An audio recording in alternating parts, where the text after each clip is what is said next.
Alright, today I kind of want to talk not necessarily about physical note taking. Maybe you have seen my videos previously where I kind of talked about physical note taking with this small little notebook that is always with me to kind of have a little bit of a brain dump. But I also in that video talked about how I do a weekly debrief to store the most important notes in a digital note-taking app. And today I kind of want to do a long-term review of my now again note-taking app of choice, which is Evernote. So I have been using Evernote, I would argue, or I would guess at least 10 years. So I was a paying subscriber in the beginning. From the beginning, I really enjoyed it, and then and that is pretty well known in the, let's say, Evernote space, that at some point the app and the Android or iOS app, back then I used iPhone, has become sluggish and even worse. And then there were some, at least for me, some sync errors. Then the big controversy was where this company, Bending Spoon, bought Evernote and basically said, hey, you can trust us, and eventually laid off, as far as I understood, everyone from the old team. So there was a huge issue where people were kind of like on the fence. Okay, can we trust them? And I'm still a little bit worried, but not too much. The thing that I was kind of thinking about, okay, is this 100 euros per year actually worth it? And am I actually using it to the capacity where I could justify that money?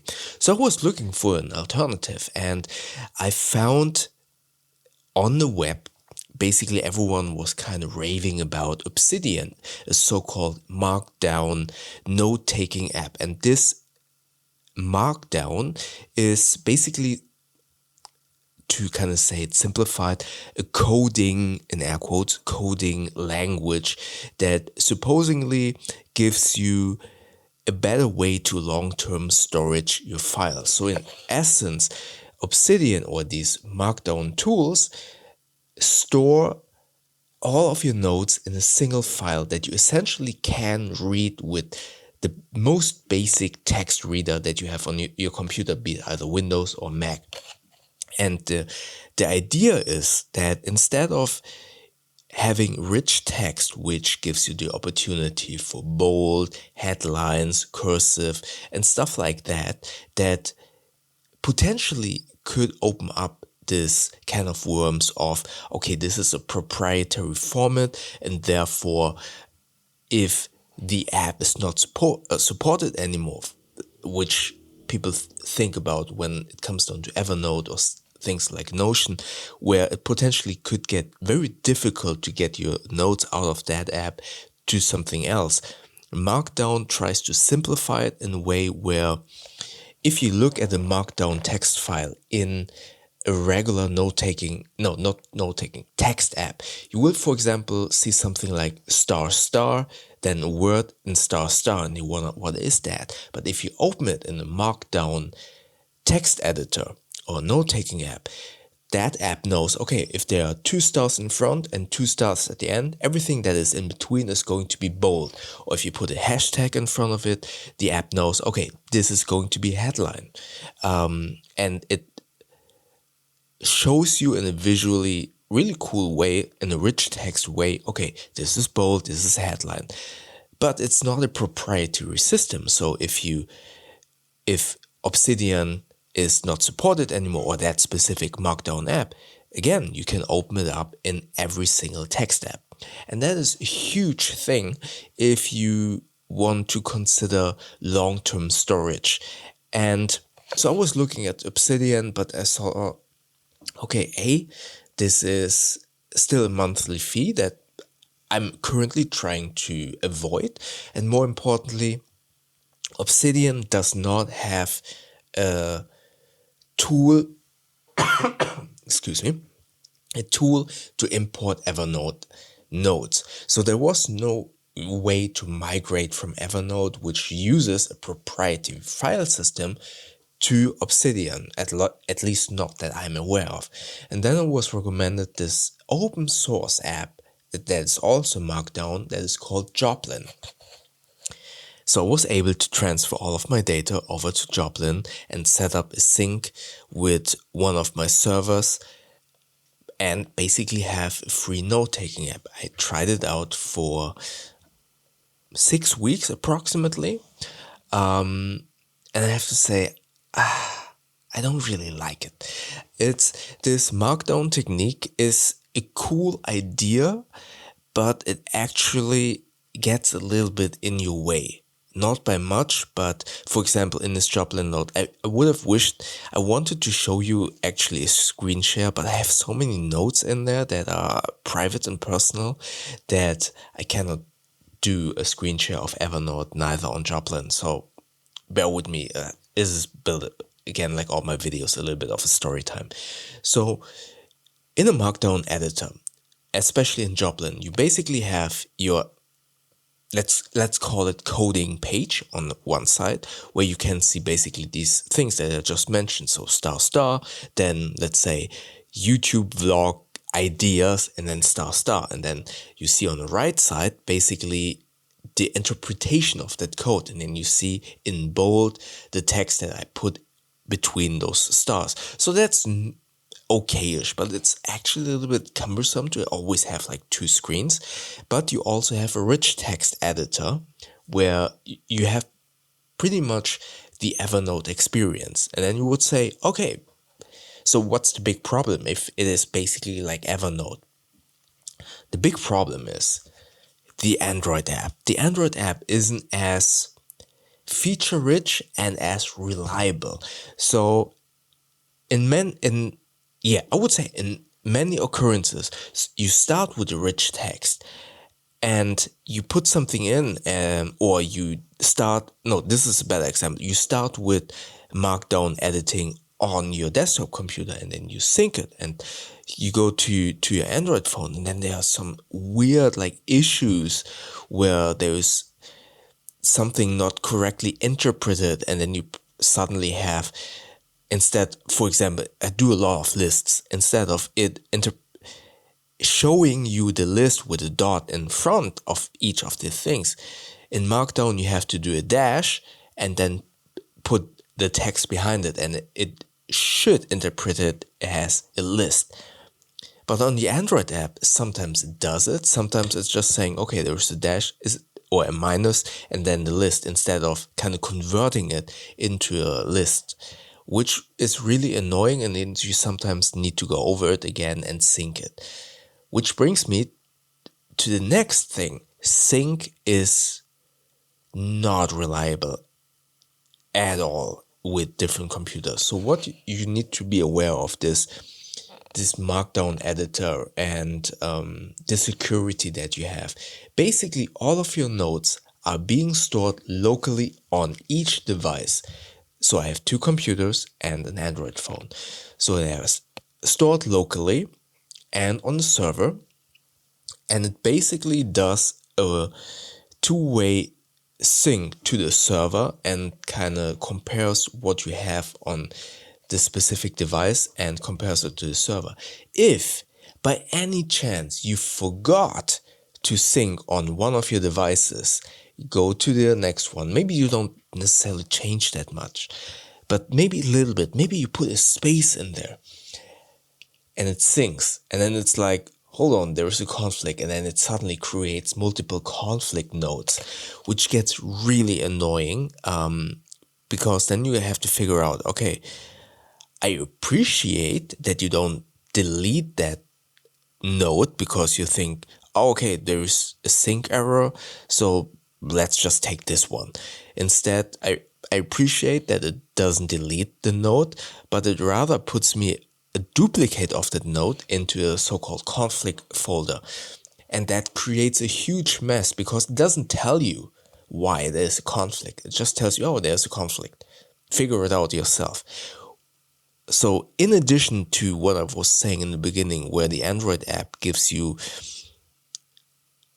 formatting errors in your note and you kind of need to tidy that up again.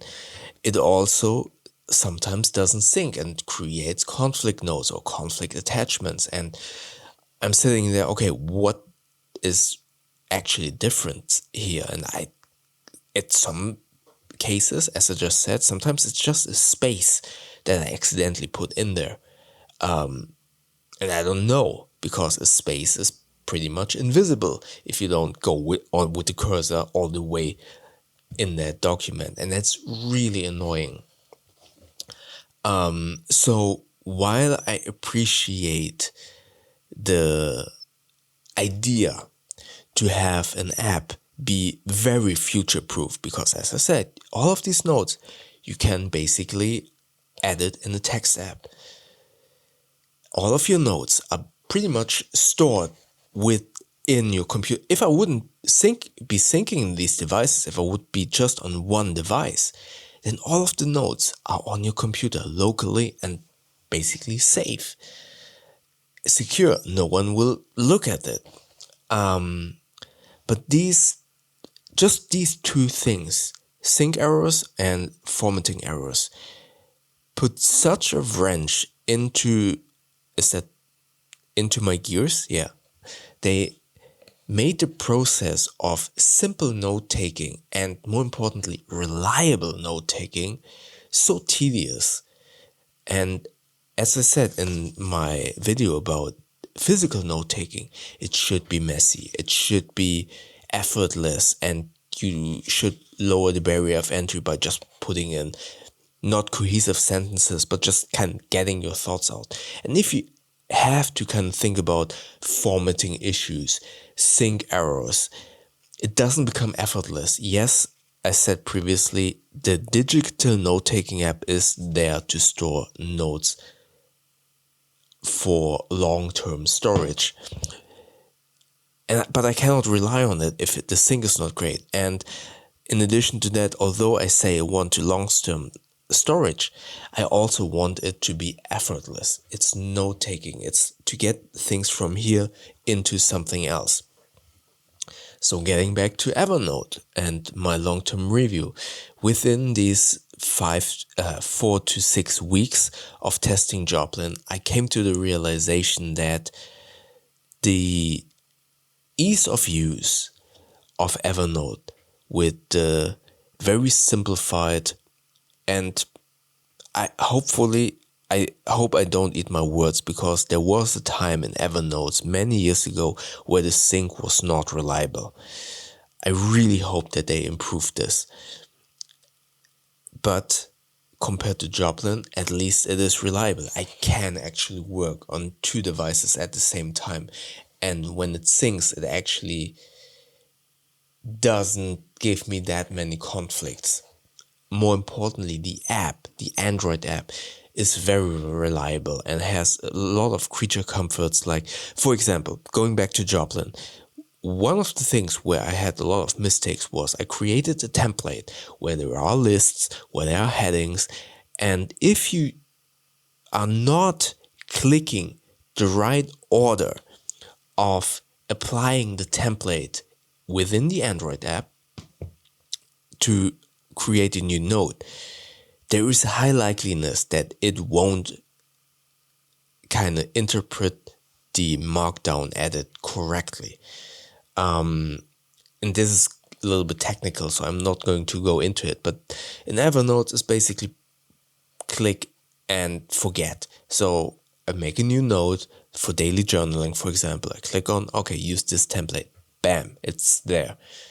No fuss, no errors. I can just start right away. And this is really important to me.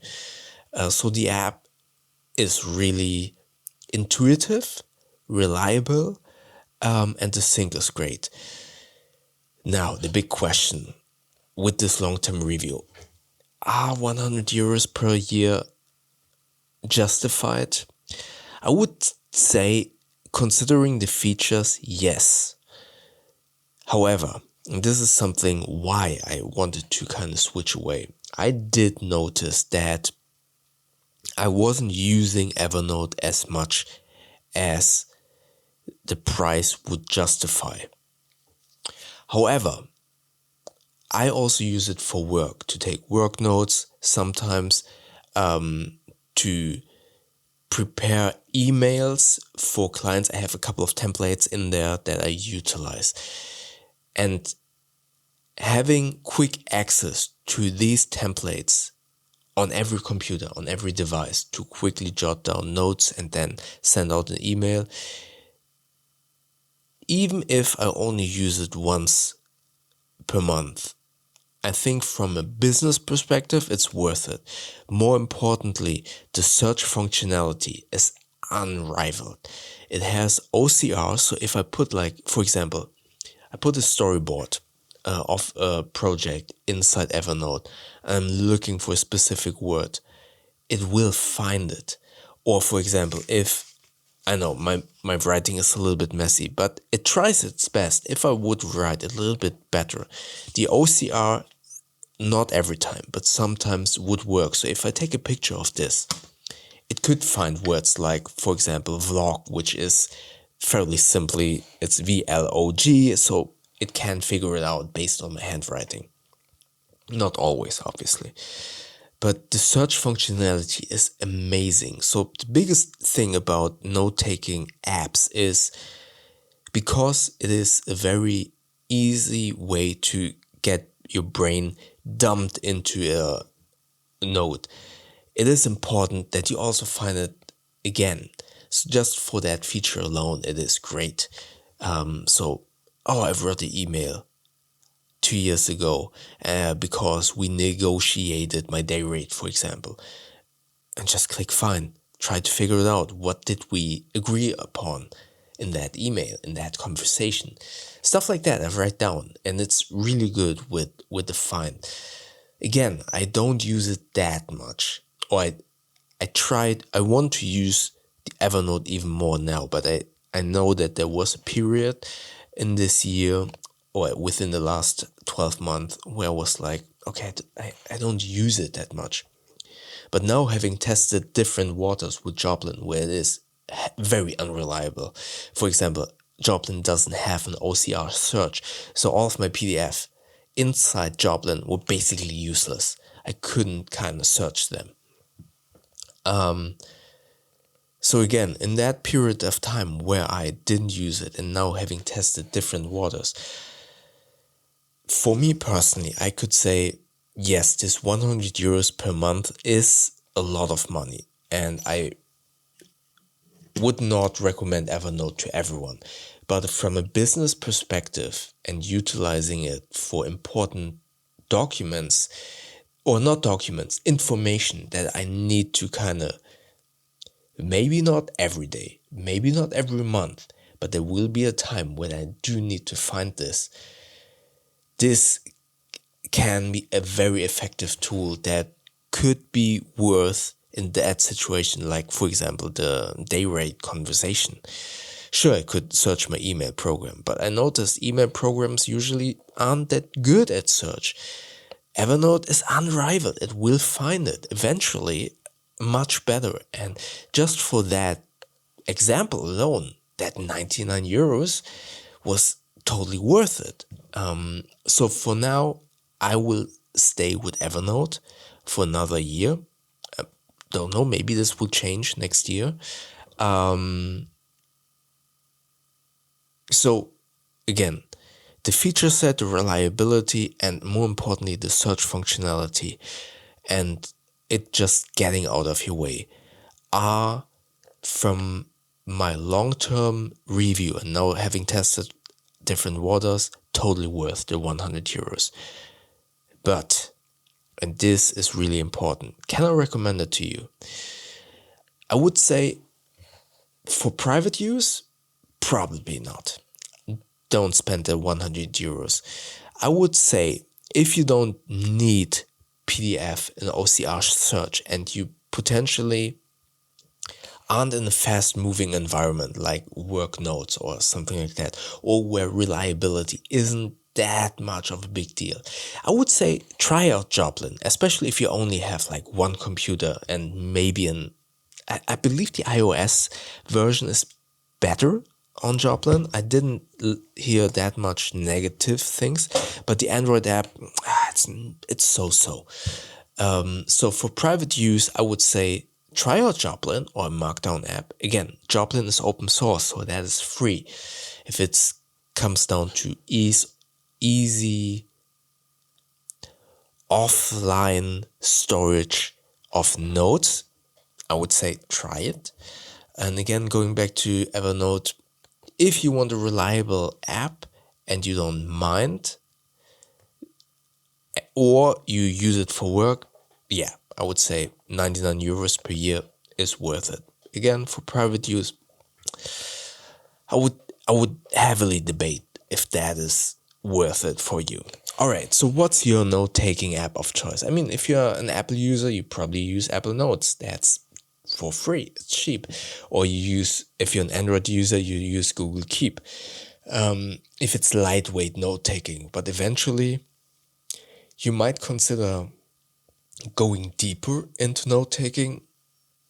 Yeah, maybe then you reach your limit with Google Keep or Apple Notes. So what are your digital note-taking apps of choice? Let me know in the comment section below. And maybe check out my video about physical note-taking up here. YouTube thinks select the video here, and don't forget to subscribe by clicking the button up here. That way we see each other next video. Thank you very much.